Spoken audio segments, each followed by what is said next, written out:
ఒక ఆడపిల్లని, ఒక దళిత మహిళని పోటీ చేసిన నీకేమైనా దమ్ముందా?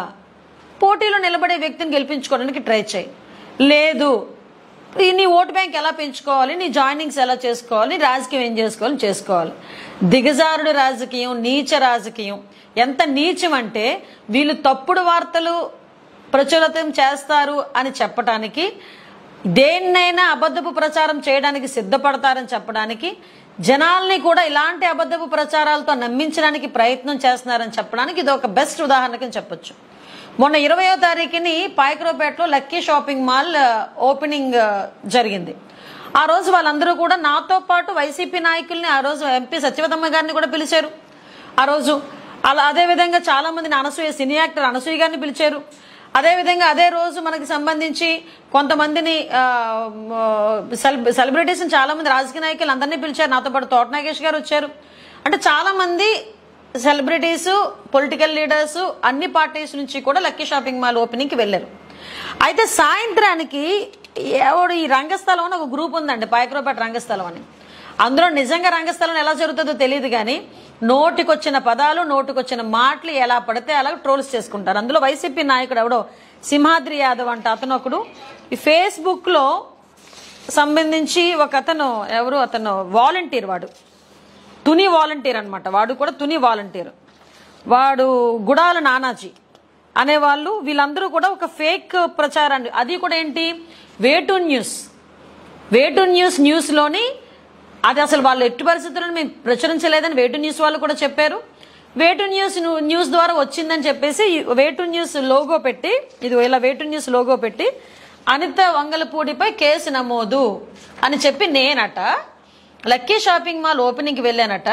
వాళ్ళని బెదిరించి 50 లక్షలు విలువైన చీరలట నేను పట్టుకుపోయానట. వాళ్ళట నాకు ఓపెనింగ్ చేసినందుకు ₹1,00,000 ఇచ్చాడట. వీడికి చెప్పాడు, తాతగాడికి ఎవడగాని ఉన్నాడేమో, ఇచ్చాడట. అయినా సరే ఒప్పుకోపోయేసరికి టీడీపీ నేతలతో బెదిరించి తీసుకెళ్లానట. ఇది వేటు న్యూస్ లో వచ్చినట్టుగా ఒక ఫేక్ న్యూస్ ని క్రియేట్ చేసి సర్క్యులేట్ చేశారు.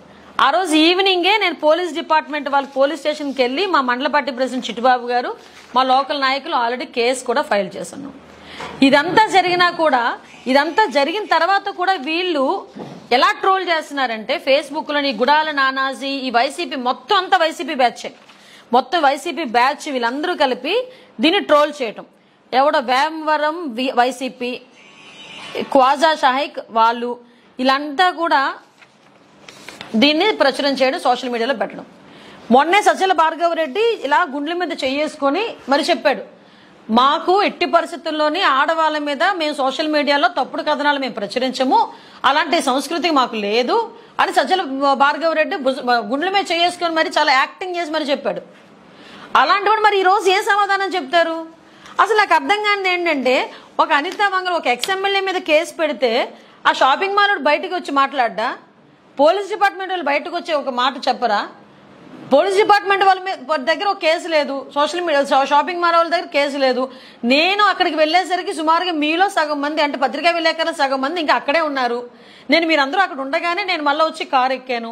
అంటే విషయం ఏంటంటే, ఎన్ని రకాలుగా అబద్ధపు ప్రచారాలు చేసి నా తాలూకు ఇమేజ్ ని డ్యామేజ్ చేయాలనే ఉద్దేశంతో నన్ను వాళ్ళు ఏమీ చేయలేక, నా మీద ఎటువంటి అవినీతి వాళ్ళు ఎట్టి పరిస్థితుల్లోని కూడా నిరూపించలేక, ఎటువంటి అవినీతి చూపించలేక, కేవలం ఒక దళిత మహిళనైన నన్ను టార్గెట్ చేయటానికి, ఇక్కడ గెలుస్తాను అన్న సంగతి వాళ్ళకి తెలిసి నన్ను టార్గెట్ చేయటానికి ఈరోజు ఇలాంటి అబద్ధపు ప్రచారాలను చేయటం అనేది చూస్తా ఉంటే సిగ్గుపడాలి. నేను దీని మీద లీగల్ గా నేను ప్రొసీడ్ అవుతున్నా.